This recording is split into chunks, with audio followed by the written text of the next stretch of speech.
I mean, we were talking about a twin festival in that episode, I think. She That's brought right. up so many interesting things that kind of like reminded me just the amount of like experience and creative pursuits that people have outside of the set.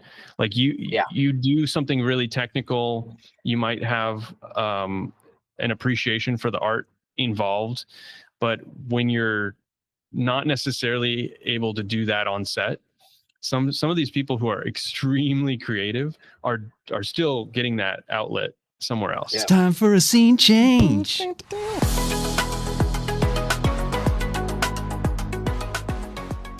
Hey everybody, welcome to another episode of Scene Change. Today we're going to do something a little different. We're going to do a retro recap.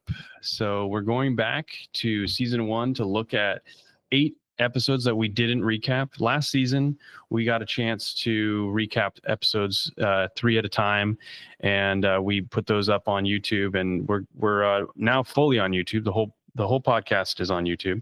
And so we're going to recap those episodes that we missed. So this is time for a retro recap. Hey, Danny. How are you, Aaron? I am caffeinated. I was just about to say I was enjoying my coffee as well. I also want to show you something new that I made that I'm really proud of. It is a scene change patch. Nice. So, these are 2, 3, 4, 5, 6 colors embroidered onto Velcro backing. It's not Velcro, but okay, iron on.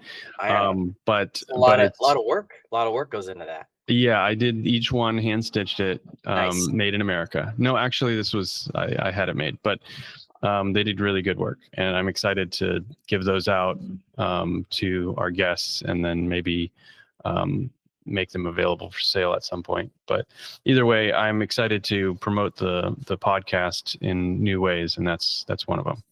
But cool. This is Can I get one? Of sorts. You know, you might have to go to the store and shop Okay, for one, but of course you'll get one. I'll support. I'll support. I see you are supporting one of our previous episodes as well. I like that you've got the Make Your Cart Go this hat.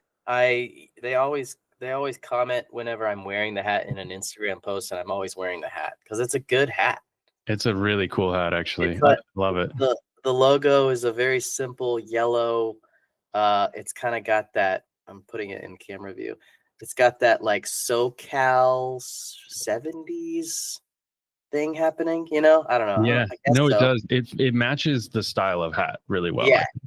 It's got a it definitely has a surfer feel without really being a surfer or anything. But it's a great hat. It's a great hat to wear on set because it's black and it's simple and it's and it's related to our work, which everybody needs a cart for their equipment, and they could use the extra go that those wheels provide. So they need the wheels, and if one's motorized, go back and listen to oh gosh. What's the title? Reinventing the cartwheel to hear more about that. But I think today's pretty cool because we get to actually take a walk down memory lane a little bit and check out and remember some of these great interviews that we were blessed with last year. Starting with Have Full Glass. Have Full Glass. Have Full Glass. Which I do right now, have a full glass. But that was Adam Kahn, and he's a friend of yours, right? Mm-hmm. How did you meet Adam again? We met we were both in the ASC Mentorship program, which is a program you fill out an application and show them your reel and talk about 1 or 2 scenes that you shot and how you lit it, and then they assign you to a mentor if they deem you worthy, I guess. And then Adam had a mentor, I had a mentor, and my mentor had some family things and got in the way of the mentorship. So the ASC paired me up with someone else who happened to be Adam Kahn's mentor as well. So this mentor, George Moradian, was mentoring both of us. It was cool. So I made a good friend. That's great. Yeah. I remember we talked about Adam being a child actor, which was kind of interesting. I Oh, had no that's idea. right. It's like a curveball. I was like, whoa. You know what? And I never even went back to go find any of that footage of him. But Oh man. Yeah, we should have pulled some of it up and been like, yeah, that's great. The interesting part of that relationship is that he was making products and I was making products, but that had nothing to do with our our grouping when the ASC grouped us together. And we just kind of discovered that. And so we actually bounced ideas off of each other a lot. And he introduced me to a lot of tools, and it was good. It was a business relationship and a friendship. That's a great plug for the mentorship program, because I think it is true that so many of us have all these things going on and things that we can relate to that we're not necessarily sharing with each other when we're working, and we're busy and we're working together. But like when you can get outside of the set and connect with one another, you find out often, I think a lot of people have these side projects, side skills, things that make them really kind of like multifaceted people who are not just doing the one thing that you've seen them doing or in the one capacity that you're used to them contributing to the projects that you've done with them. They're actually people who are also very creative or very technical, depending on what it is they're doing. So but yeah, he was fun, because like you could tell you guys had a good relationship, and he was just talking about his favorite childhood movies and some of the kind of, I don't know, different types of film that we grew up with that might not be as common now. Like I know there's a lot of superhero movies. I know there's a lot of like big action movies that are in the theaters a lot, but the stuff that we grew up with was maybe a little more grounded. It would be like about a family and something, he mentions Chitty Chitty Bang Bang, and it's just kind of like, oh, that's right, a movie that I can't imagine being like made today. But at the same time, if they did make something like that, it would be a hit. I feel like it would be unique and interesting. Yeah, that was those Chitty Chitty Bang Bang and Bed Knobs and Broomsticks. I don't know what you would call that genre besides fantasy, I guess, but it's like that. It's like theater, It's like sci-fi theater, though. There's science in it too, right? Like these are always these inventors, right? Sure, yeah. They might not. Maybe they're using a lot of magic to invent their stuff. But you know what I mean? Like Mary Poppins, the old Mary Poppins was the same way. It's like it felt like a camera on a stage in a good way. Oh, totally. Yeah. Like I the love dance that numbers and the long takes that just play in a wide, I don't know. Yeah. Well, we also talk about his products. He makes filters, which are full of, they're glass full of liquid, right? What was that called again? He had a term for it. Maybe you'll have to go listen to it to get the it's term. on the tip of my tongue, but I'm not going to be able to remember it. Yeah, me neither. But filament, no. Like, I don't know. Liquid something. Either way, it's a very cool way to think about filtration, I think, right? Because we're used to just like a piece of glass with something on it, but to have like a dynamic solution that's inside of the filter is like a whole new way of interacting with the photons as they come at you. Like, how do you trust this is going to be the same way every time? You kind of have to like embrace the experiment of it and embrace a little bit of the magic. So it's kind of like putting some sort of a little bit of consistency to a happy accident. Yeah, totally. It's like taking the happy accident and going like, how can we just make this into a tool that we can pull out of our case or whatever.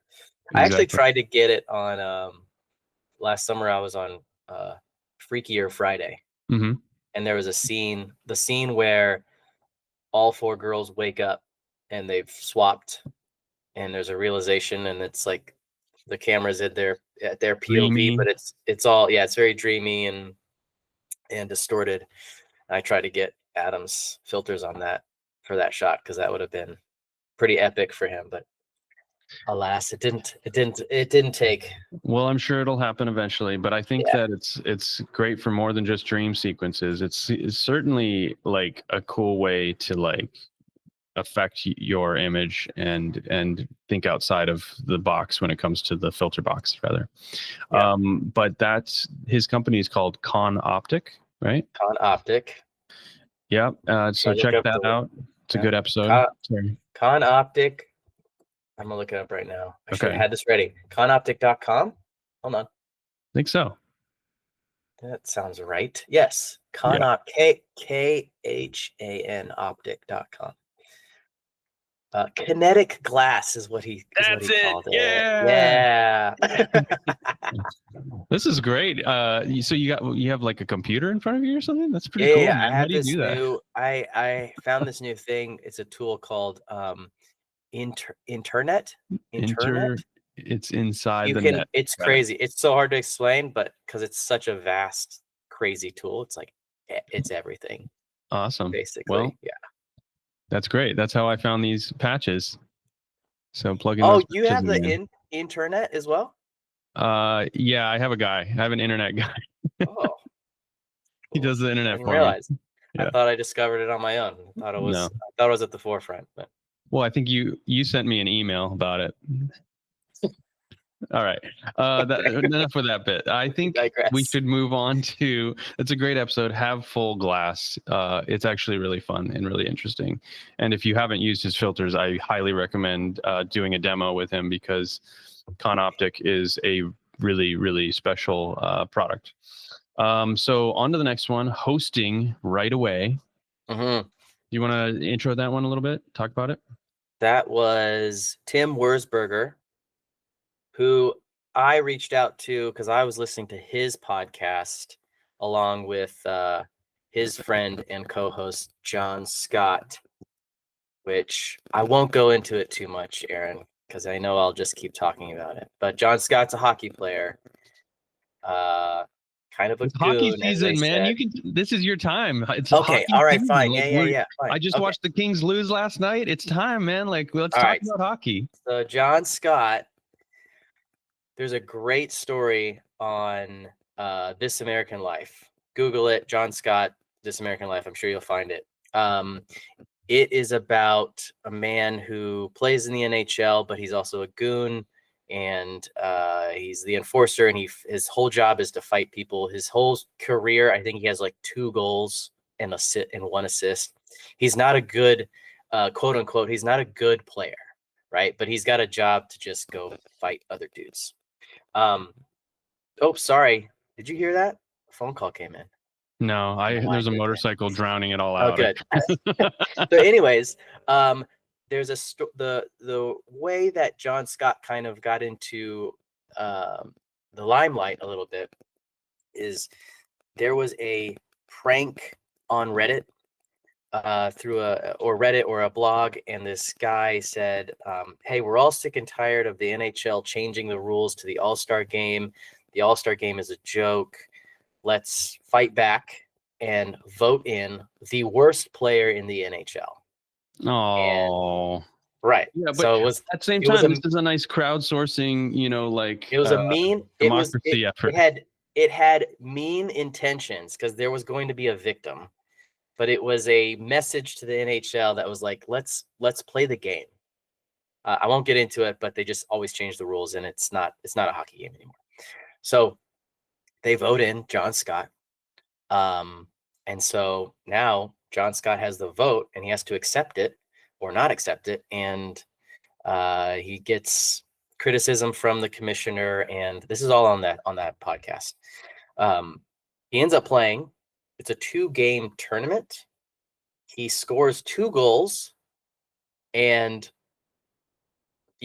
again, they left the audience. They left the people in the crowd watching the game. They left it up to them to vote via Twitter for the MVP.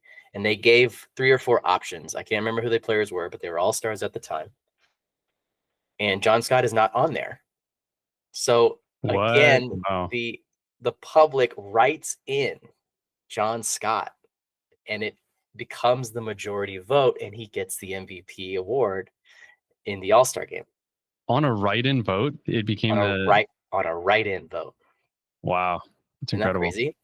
So it's an amazing story. There's so much more to it. Yeah, That, well, just because also it gets real messy, but he started a podcast. Yeah, and I think one of the crazy things about this story too is like an enforcer, a goon. Like you think of these like really. I mean, he's a big guy. He's a tough guy, but he's like a really kind, like gentle and like funny guy. And Right. I think that's part of why the podcast is so amazing, is because he's got a really good wit and humor, and he's a very very likable person, which you wouldn't necessarily expect from that role on the ice. Right. And you and I talked to him for a different reason. Yeah. And he was very open to kind of sharing his life experience and what the game of hockey was for him. And he was like, yeah, whatever you want to ask, sure, go ahead. He was very down to earth and no ego.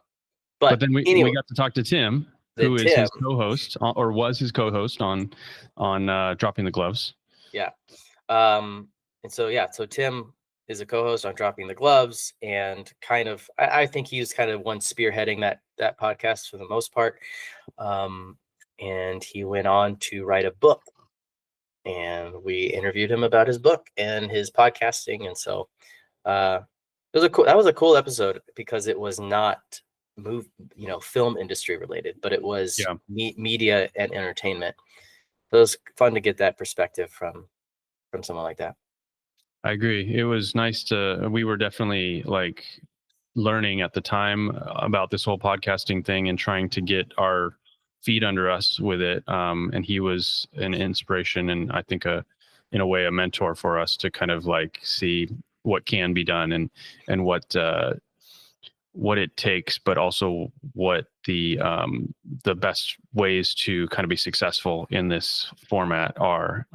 He gave us a little advice on that episode, and it's a good one. I mean, he became a first-time author with that book, and I don't know if he's written anything since, but I definitely I enjoyed it. It was a fun kind of fictional thriller read, and it's just cool to see somebody take all the skills that they have in one place and apply them to something that you wouldn't normally conflate the two. One where you're just talking kind of off the cuff with your experience. You do research, sure, but it's all very much about like being personable and understanding how to communicate in real time. Whereas a book, you're being more deliberate. Like you have to be, a little bit more. It's a totally different way of communicating. Yeah. I guess is my point. He's such a well-rounded person. Like he's done, I think he's even done some commentary on his podcast, maybe not for a game, but like for a draft. I remember that was an episode, and he writes a book, and then he's managing a podcast, and he does all these other like online classes, and he takes all of his skills and he just keeps finding these little nuggets where he can kind of implement them. And I remember we were just like doing our podcast with him, and I just felt like he could just pick up the ball and go with it. Yeah. Even whenever he could kind of sense that maybe we were about to go on to the next question and there was a lull happening, and he would fill it, Yeah. It's good when somebody understands how to keep the conversation going. Absolutely. That was a good one. Check out Hosting Right Away with Tim Wirzburger. And we'll go on to the next one, because I think we are going a little long here, maybe. But really? Oh, okay. Well, are we having a good time? You watch the clock? I don't know. I'm kind of looking at it, but then I get you did. I blacked out because we talked about hockey, and I was like, oh, exactly. No, it's great though. It's great. So let's see. The next episode we want to recap and talk about and appreciate is actually just listened to this one last night, and I really was kind of like, oh my gosh, I'm getting so much advice. Like it's actually a really refreshing listen to kind of like when things are slow, when things are not happening, to remember how long it does take for people to have success and to really establish themselves in any industry. But we interviewed Ben Steeples on a technical estate of mind, and that one is very technical, so it justifies that title because he is a wizard when it comes to film, but then also digital photography. Because just listening to him, he's talking about like some of the I mean, you guys started off talking about Taken 3, which I know we discussed with Aaron Marquette in another episode this season. That's right. So you know, we traverse that territory pretty well on this podcast, but I think it's a great way to kind of like learn from like some of the most stressful and complicated and challenging environments. And Ben talks about it in detail. You do too, but like it's super fascinating because he's talking about breaking perfs and all these different things that are not as familiar to maybe new filmmakers now, but it all relates. Like at the end of the day, you're trying to solve problems and make sure that the production can keep running, that the shots can keep going. And how you do that is you have to understand this stuff like intimately, right? Like he describes it again with the technical or the digital, his digital experience too, having to like go through the camera and like find the most minute piece of information about that was set wrong, like setting that was set wrong, that was making one camera not show up. So I don't know. Do you recall that episode in your conversation with him about a little Taken? bit? With Taken 3? For sure. Or yeah, let's I talk about mean, it again. I mean, I have something to say about Taken 3, but let me say this. I just remember him in the sitcom world, and that was a world I didn't know. And Yeah. I just found, I mean, I'd take a sitcom, no problem. I'm not, you know, I'm not picky, but like that world is so interesting because it's they rehearse and everyone's there, and then they shoot, you know, and then they like have a day off, and then sometimes I don't know if they do this anymore. Then they like walk over to the other stage to go do the other sitcom. Yeah. They have a rehearsal and a shoot day, and then they do Fridays for the, you know, the live audience, whatever. I don't know. That whole world is so interesting to me. So they take they're shooting an episode in a day, essentially. Yeah. It feels more like a play, right? Like more like theater. Oh yeah, totally. Yeah. And you have to be so walls. coordinated and like not just experienced, but really talented to pull that stuff off in a live-ish way, right? Like you're not going again and again and again. Like, you know, oh, do it again. We got to get that right. In front of an audience, be like, all right, Danny, like you forgot to pan over to the whatever again. That's intimidating. Not a lot of whip pans, I would imagine. I don't know. I mean, no, there's not, but surely there's things there that if I jumped into it, I would flail, I think. Well, I think it just goes to show that there's so many ways to make a TV show, or so many ways to kind of produce the content that we're involved with, because you can be really meticulous about something, or you can find a way to streamline a performance that's happening really only once or maybe twice, and finding those kind of like rhythms and those consistent reliable structures that you use to be a part of that all as it's happening. The stage is standing, you know, all week long, but you're only using it for 1 day or 2 days or whatever. All of those pieces have to kind of like come together all at the same time. And I think that's really one of the cool things about multicam and about listening to Ben talk about troubleshooting when a problem's happening, because you don't have like all week. You can't come back to this. You can't like, you know, you have to know how to solve that stuff. And he got flown out. He's talking about bad flights and stuff.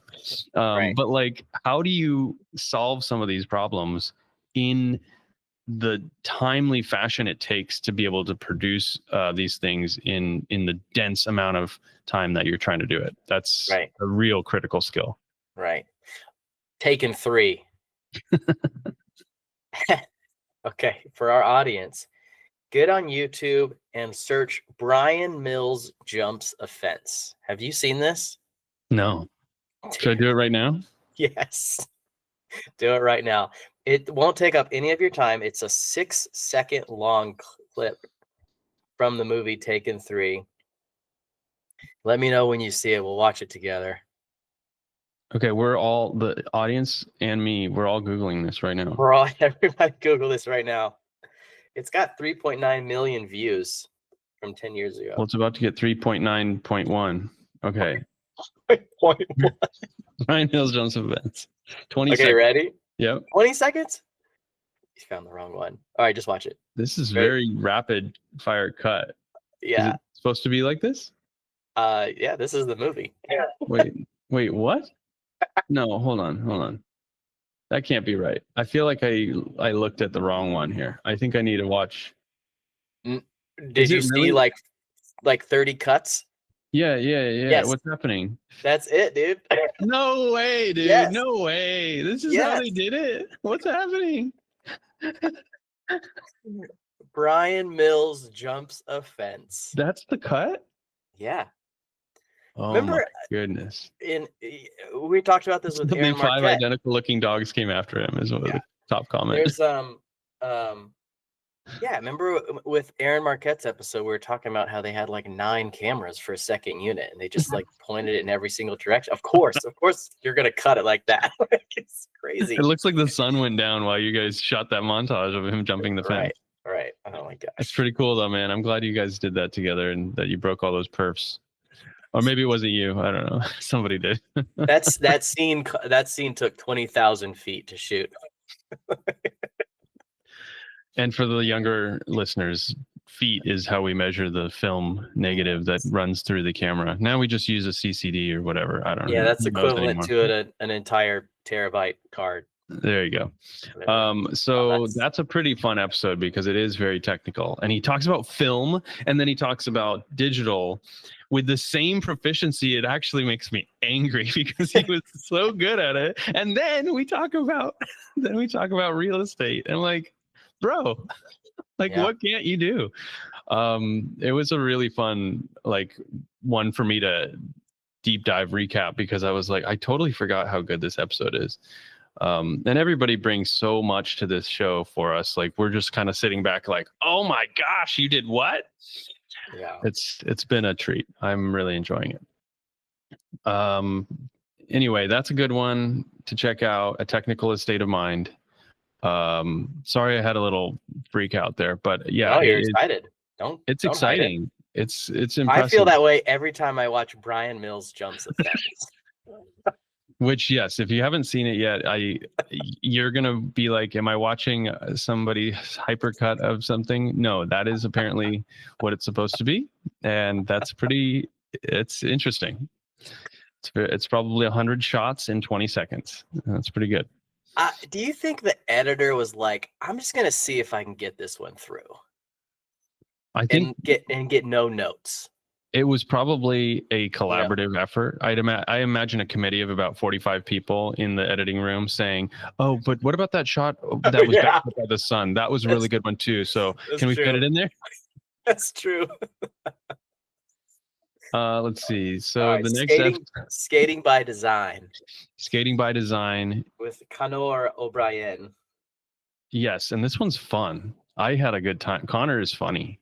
I think he has a future in stand-up comedy because Conor O'Brien was a funny guest. But also doing stuff that I don't think I have. I know you're on skates all the time with a camera and you're skating 100 miles an hour with NHL pros, and that's you, okay? But for me, I'm a little bit intimidated by the fact that you guys carry $100,000 of equipment on skates. That's a little bit intense. It's not that hard. Okay. Yeah. Until you totally lose your feet and you're just on the ground, Yeah, it's not that hard. I did once. It was not too long ago, actually. But everything was fine. I fell on my butt. There you go. Good. That's what the butts are for, What the butts are for. But Connor, yeah, I knew this about him and I keep forgetting about it, but he was an editor first. Yes, which is such a Right? critical skill. Like it Yeah. makes you a better operator, right? Yes, totally. And then, well, I guess before editor, or maybe during, he was a professional rollerblader, Right. Right. which obviously, right, came then he merged that with his operating skills and does the thing that he does. Well, and I think But that editor, coordination and control, body control, and it's like almost like being a dancer or something where you really have to have a good sense of balance, and that's a huge skill for being a talented operator and doing physical shots, right? yeah, but like you said, the editing skill is so crucial as an operator. Just makes you Totally. 1,000 times better. Yeah. For obvious reasons. Just go into the director and be like, do you want this moment for that? So Right. that the scene is complete? Oh yeah, of course. So many times when that happens, Well, and you're thinking about one thing at a time. You're focused in on something. So to kind of like miss the shot in between the shot that you already got that you have and the shot that you're working on is common. It happens a lot because you're not currently in that editing room saying, oh, what connects these two things. So yeah, I think the editing, like having that mind, having the ability to kind of know if you're connecting it all in one shot or if you need something additional, another angle or a special to show something that you're not seeing as an audience. Right. And he's the creator of 1A alpha wheels, not to be confused with A1 steak sauce. Right, because Right. one makes a steak sauce and the other one makes a very technical tool that is used for controlling remote heads and other devices, right? Correct. They can be confused, but they're very, very different. They are. And one's delicious though. Yes. Yeah. Especially if your steak is already past the point of juiciness. I feel like you don't think that joke landed as well as it did. It's a good one, man. I'm really proud of that joke for you. I've been waiting for 30 minutes to try and say that. I finally got it in. Anyways. Well, I think skating by design is a fun one to like for us because 3 camera operators talking about camera operating was kind of like maybe very like it was like a hey, we're all hanging out having a beer. We weren't, but we probably should do that next time. It'd be so much better if we did. I know. I wouldn't say dumb jokes like A1 steak sauce.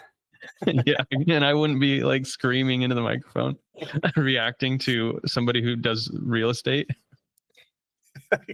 Anyways, Connor, we talked about a lot of things with him actually. We did. We covered a lot of territory. It's one that I need to go back and enjoy again, actually, because I feel like he said a lot of the things that are like in my head whenever I'm on set. And I remember specifically when he's talking about getting a shot that's like static or something. And he's like, do I need to be on skates for this? Like there's so many times where you're like, I think I have an idea of what you want. And we've talked through it and we've gotten to a place now while we're working to understand what is needed. Mm-hmm. Can we do it the right way?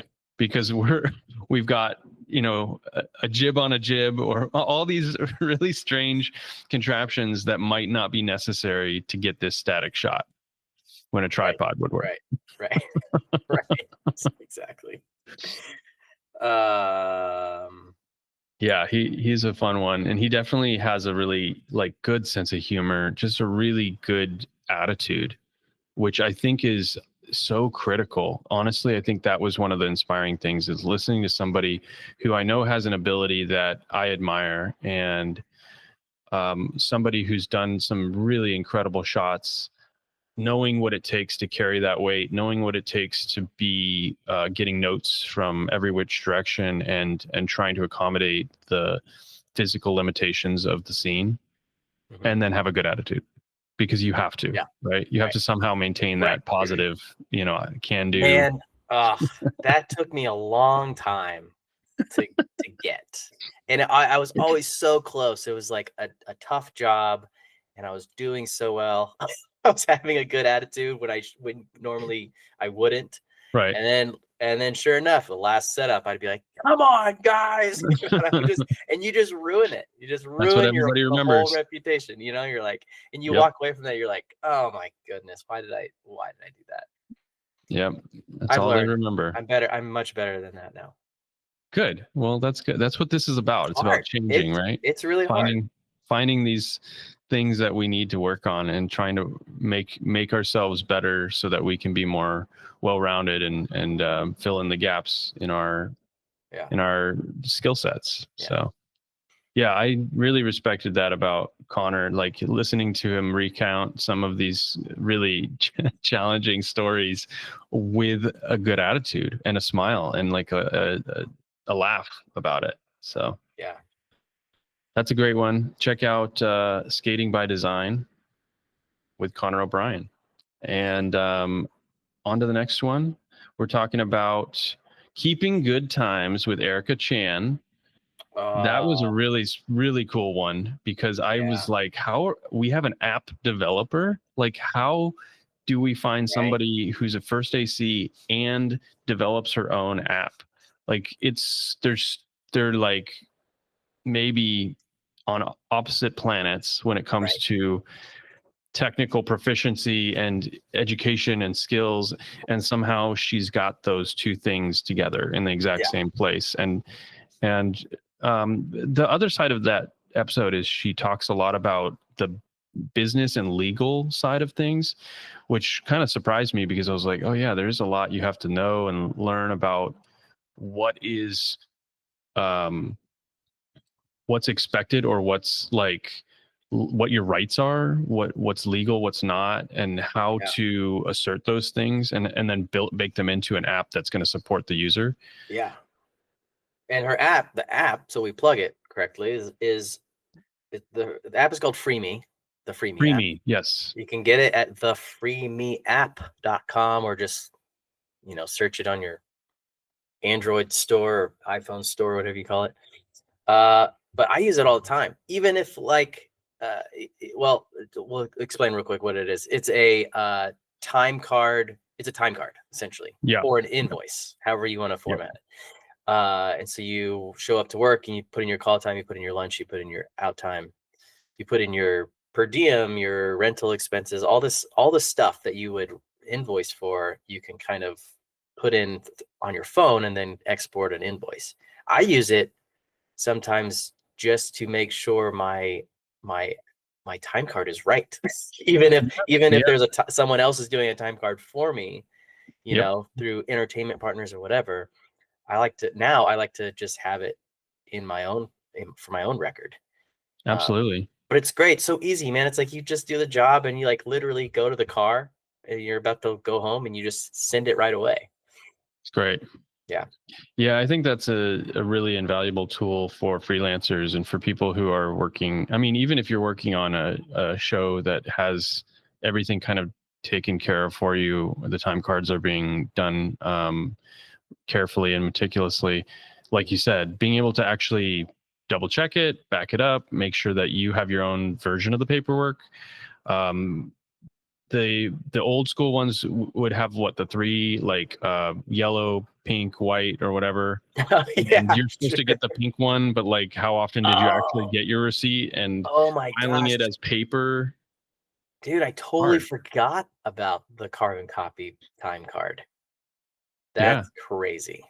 Exactly. And that was a critical part of how you keep track of your own income, right? Like what you're owed, what you did, especially if you're working a lot and you're going from show to show and you might be on the third show before you get paid for the last one.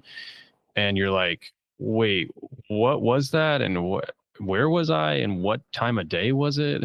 Like, it can be super confusing to kind of just ground yourself and have confidence that what happened and what you're owed is still due, or what, any of that. So, Right. or what you're looking at, the check when it finally shows up, it's like, is this accurate? Because if you need to correct anything, if you need to pursue funds, then you need to know and have the confidence that you are looking at and documents to back it up, right? That you're looking at something that's accurate. So Exactly.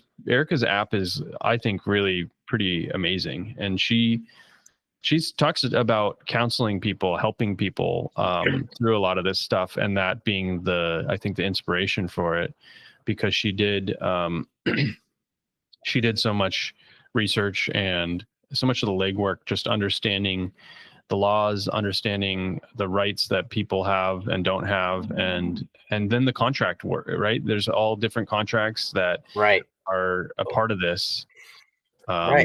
So yeah, I don't know how much, I haven't used the app as much as you have maybe, so I'm not sure exactly how much of that is present in the app, but I know that having an app like that gives you the confidence to be able to look and go, okay, what is it here? Yeah, well, you should use it, Aaron. It's really good. Well, if I get a little bit more work, I will definitely be using that app. But here we are on a podcast. Yeah. Yeah. Oh, I guess I'll put in my in time for this today. About that. Yeah, I think there's a lot to be learned from Erica, and anybody who's kind of like taking a skill set like first AC, which obviously we talk a lot on this podcast about first ACs. They're some of the people that we respect a lot. Our first non-host guest this season was a first AC, and to have that skill set, but then do this whole other thing that's actually like a professionally managed and produced and maintained application. It's pretty wild. That's an amazing range, I'd say.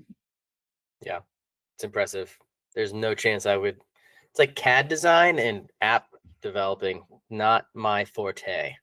It's impressive, man. It's like, wow, we've got some work to do to catch up to some of our peers here. Right. Serving cups for community. Yes. Oh, that was, obviously I'm a big fan of coffee. So who isn't? Kako Yarzan. Yeah. He has another guy with a really great sense of humor and very, very community. Obviously it's in the title, serving cups for community. A social minded person who, I think it was really cool in that episode to hear him talk about the benefits of being social, the benefits of being taking more from the set than just the job itself. Like, we're working long hours together. We are working all hours, extreme locations, extreme conditions. Sometimes, staying in a hotel or whatever, like away from your family. You have to bond with people that are very different from you and find ways to connect. And I think this is a cool episode to illustrate the power of that and how important it is for something like a ritual, like, oh, we're all going to have a cup of espresso on the truck, right? Those things make a big difference in kind of like the cohesion in your team.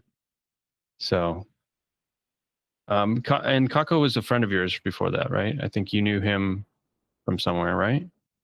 Or did we find him through Instagram or something? I think that may have been it.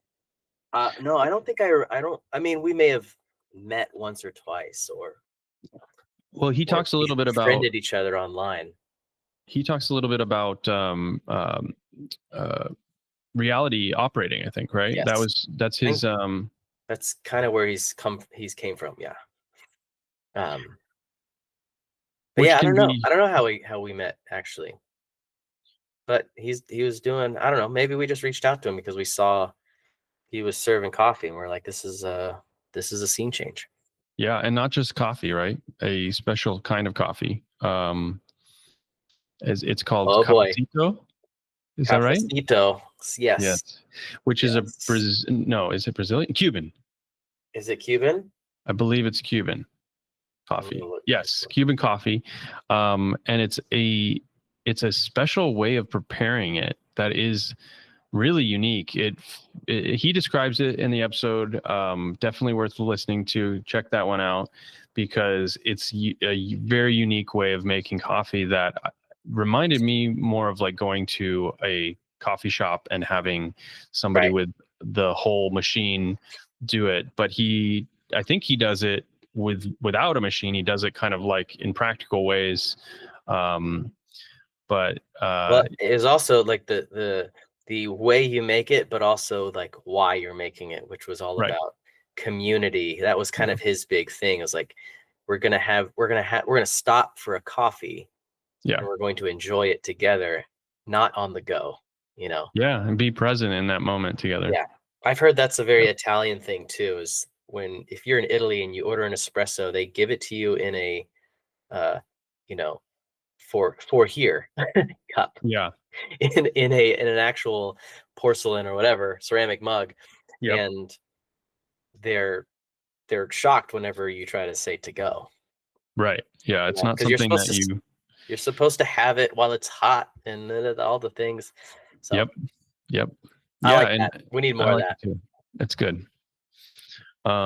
Yeah, it's a good episode and it's a good reminder of the fact that dining or sharing a drink together in a small way is about being present with the community that you have and sharing a moment together.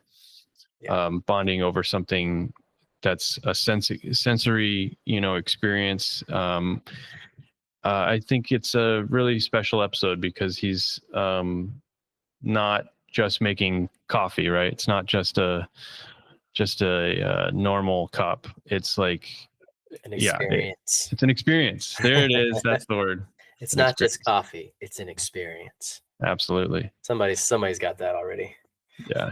I remember he gives an example about operating as well, where he's talking about how he gets excited when anybody gets the good shot. It's not just about one person getting the great shot, because together we're all working to make something, especially with reality, right? Like you're finding the story unfold in front of you.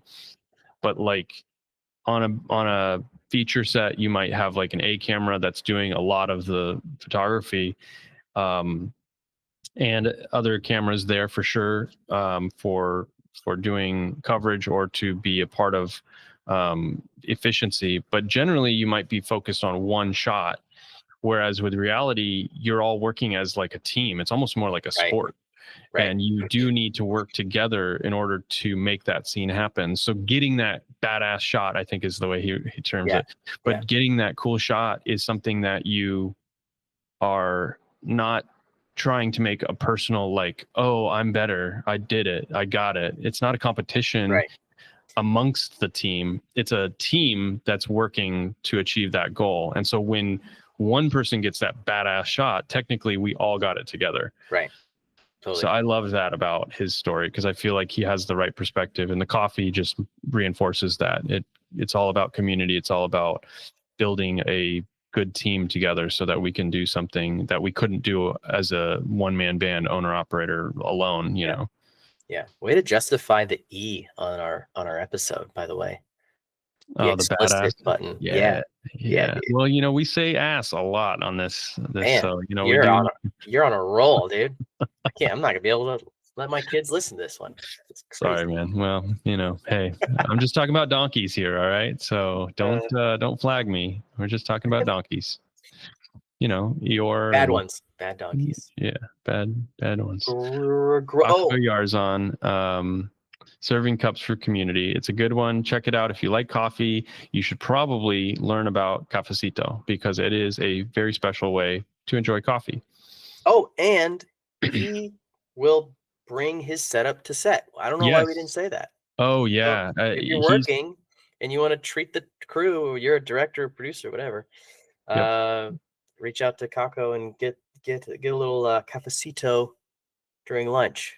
Exactly. It's specialty and something that would be a treat for the crew. I know on some sets or some caterers do Turkish coffee after lunch, and it's like awesome because it's a similar treat where you're just, it's sweeter than the normal cup, but like you have kind of almost the ritual of it where it's like, well, we've eaten together and now let's just have this one list thing together.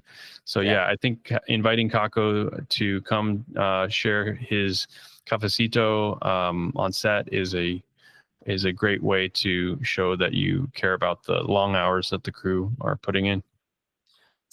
Growing through art. Growing through art is a very good episode. I re-listened to this one right before we started because I wanted to make sure that I had a fresh opinion of it. Allison Scagliotti, silent G. Scagliotti. Okay. Scagliotti. Silent G. She's an actor and a mental health coach and many more, because you talk about the triple threat on that episode. Oh yeah, that's right. And she is definitely a triple, if not quadruple threat, because you've got the acting, the singing, and dancer, which I believe is the traditional triple threat, right? Like, who are some of the actors? All those movies that we talked about at the beginning of this episode. Right. Chitty Chitty Singing Bang in the Bang. Rain. Singing in the Rain. American in Paris. We're just going to list the titles because we don't know the actors' names. Right. That's embarrassing. Yeah. Anyway, I was going to say Frank Sinatra. I think no, he's a dual threat, right? I don't know. Yeah. Did he? Yeah, he dances. He sings. He acts. Does he dance? Frank Sinatra? Did Frank Sinatra dance? Let me go to the Googleable. Internet. That's worth Googling. But Frank Sinatra is a good guy to bring up in general, I think, because I feel like we're trying to bridge the gap between old and new with this podcast in a way. And I think he's one of those guys that really did impact our culture in a way that we don't always realize, right? Like, incredibly profound performer. Okay. Anyway, back to Allison. Well, Frank Sinatra was a triple threat. Gene Kelly taught him how to tap dance. Gene Kelly, there you go. That's a perfect example of what we're talking about. But yes, Allison, also, we said this, musician. She plays guitar. She's in a band. Sings, plays guitar. She does it all. Yeah. Yep. And directs. She's a director too. Directs. That's true. Yeah. You're right. Big things. We could go on and on. Yeah. She's also very what would be the word? Very like worldly, open to the has an open mind about things and sees things in as reality. We talked about actors having to work at Trader Joe's because they were between jobs, and she was like, that's, I don't know, it was just a different kind of state of mind that I guess we're not usually used to when we think about actors. Yeah, well, we think of them as millionaires, but that's not the case at all. She was a child actor, right? So she started young, working in film and TV, and I think the cool thing that you're talking about is that she recognizes the value of having like a multifaceted skill set and bringing all of these passions into different places, and not diminishing one thing or trying to say like, oh, this is my focus and this is the only thing that I care about and I'm going to be the best at this, but recognizing how it kind of compounds. Like if you can be a great singer, that's going to bring more to your acting. If you can be a great dancer, that's going to bring more to your acting. All of these different things kind of like compound and build on each other in a way that it isn't just one thing that you want to kind of like work on and perfect. It's like everything you do, everything you're working on in yourself can help your whole being be better in different ways. Right. But the health coach thing, that was some cool advice. Like she has good advice. She has great perspective. It was really fun. I mean, her stories too. She brings up stories about about how she was watching Good Morning Vietnam and movies that were not really like what you would expect a young girl to be enjoying, but being able to see it in a special way and understand like the value. Yeah, it was a fun episode. I mean, I definitely recommend it. It was at the time it was a long episode for us, right? 45 minutes, but it felt like we could have done a double episode with her because she had so many cool things to discuss.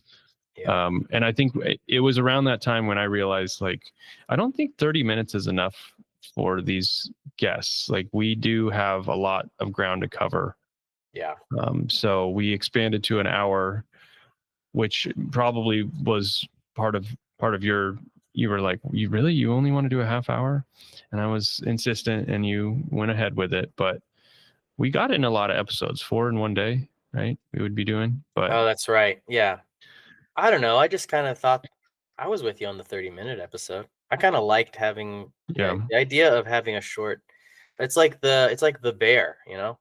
It's not. It's a drama, but it's not an hour. It's true. I just feel like I'm seeing all these other podcasts that are like, oh, 3 hours. Wow, that's a long time to sit there with Joe Rogan. But hey, okay, great. If you're if you're talking about something fascinating, I guess you just go on and on and on. But you dropped Joe Rogan, but you're gonna edit out my tariff comment. That's weird. No, you're bringing tariffs right back into it, I man. know, I did. I'm forcing I didn't it. pay any tariffs to get this patch made in America. So good job. Yeah, I guess it's working. It's working. And I don't I think I got this one from Got Print, but they don't make patches, so I had to go somewhere else for the patches.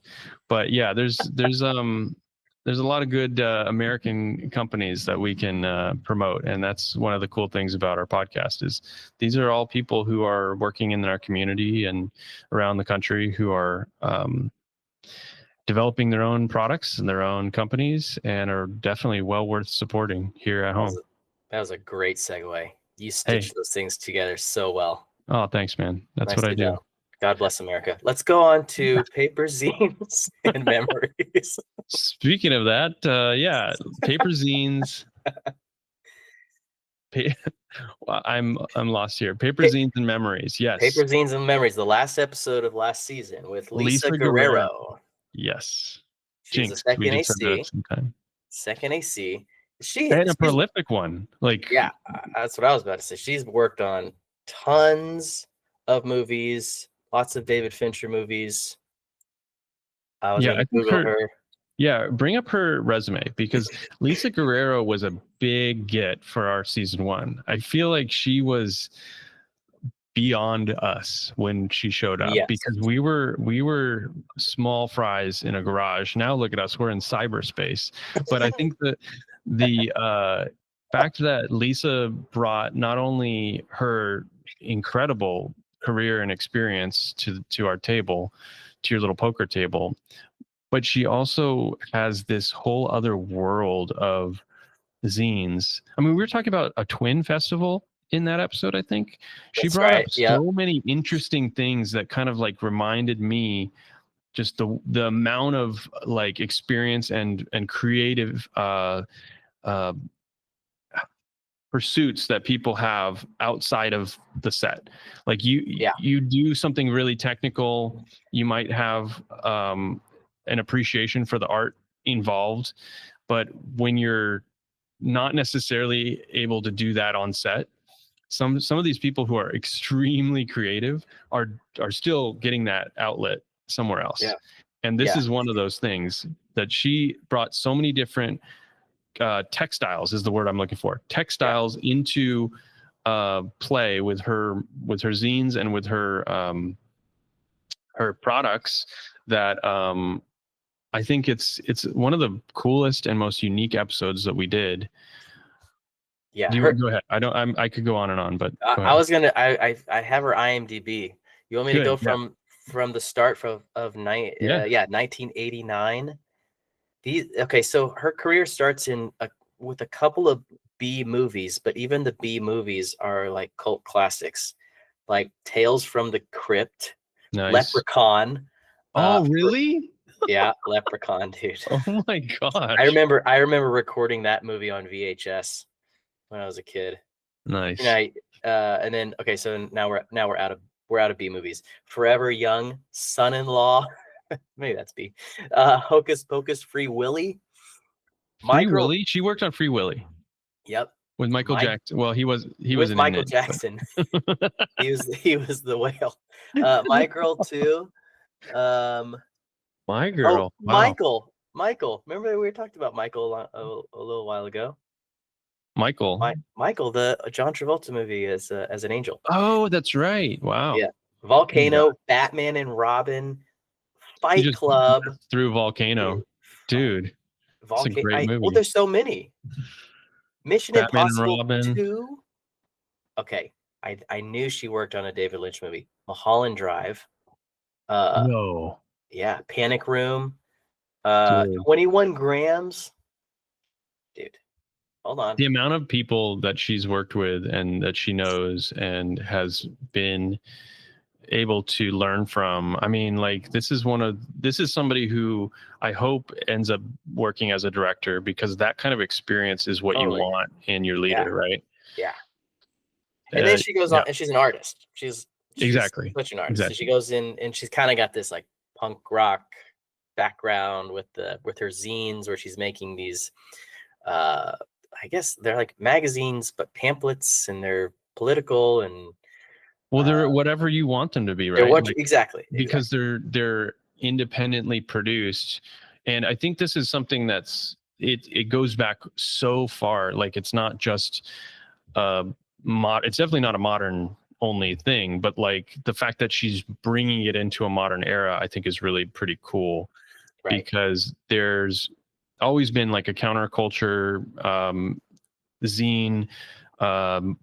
Kind of like, I mean, thinking about the founding of this country, you have like the Federalist Papers and all these things that were like passed around, and they weren't necessarily widely distributed. They weren't newspapers that were thrown on the doorstep, or news or broadcast that was like going into everybody's houses.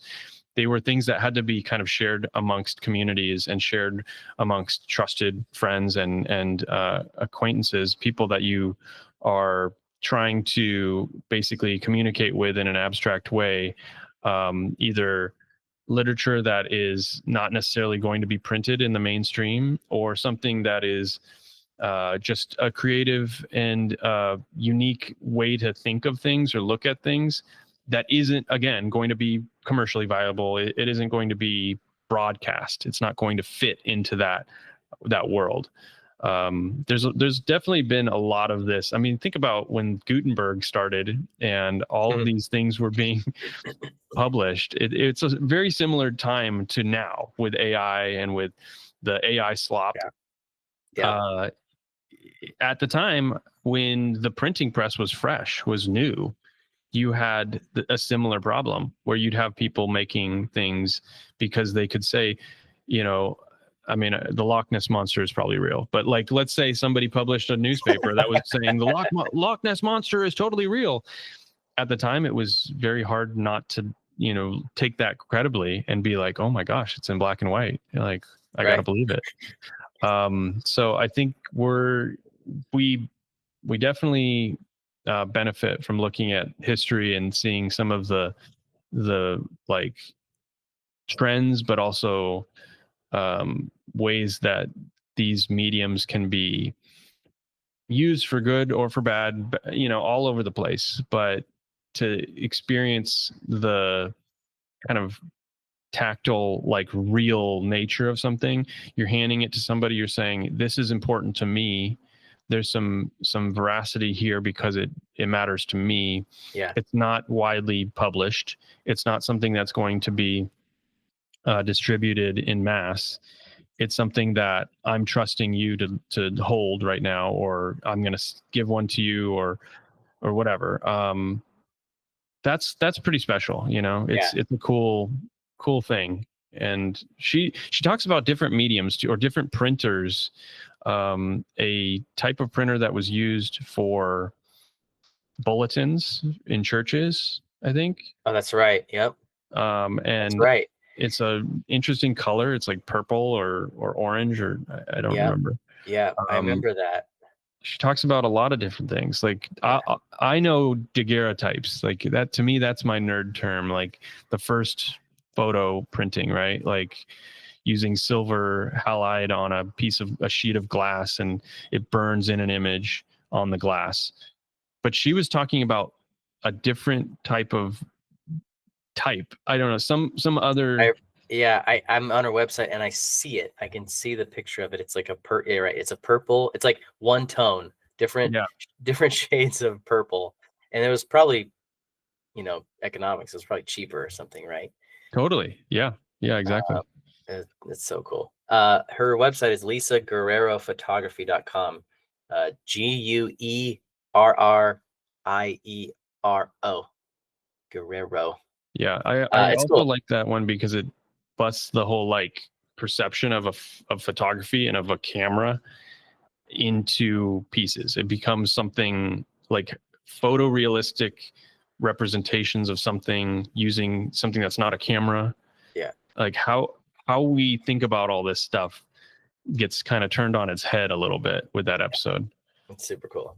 It is. It's very fascinating. All right, well, that was the end of season 2. Well, that was the end of season. Yeah, you're right. Sorry, season 1. I'm sorry. Season 1. That was the end of season 1. Those 8 episodes were the ones that we didn't get to recap. So we wanted to do this retro recap because it would give people a chance, hopefully, to go back and look at some of the old episodes, find something new in something old that we've produced from season 1. Before we finish this season 2, because next week we have one more episode. Well, we're done. That's it.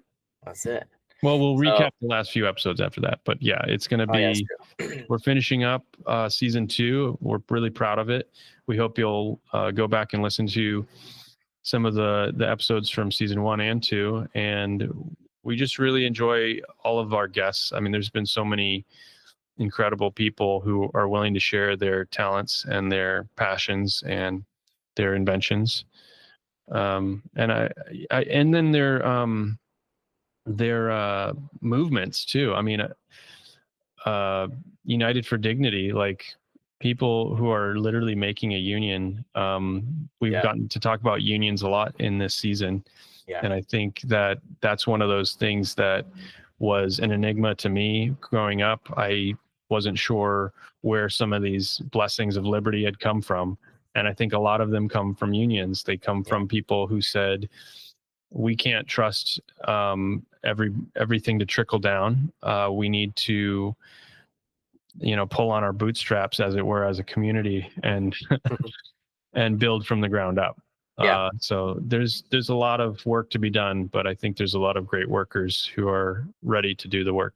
Yeah. The human race is a good group of people.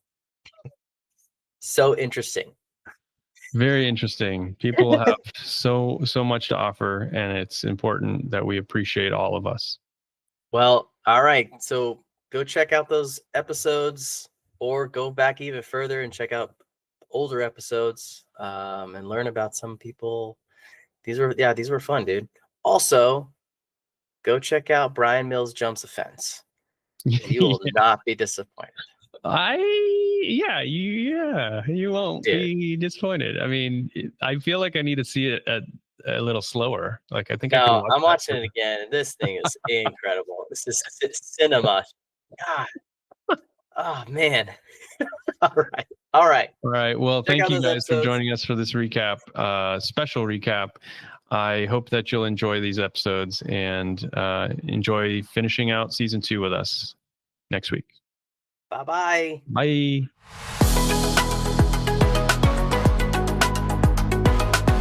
If you like what you heard, subscribe to Scene Change wherever you get your podcasts. Tune in every Tuesday and check out our Instagram at Scene Change Pod.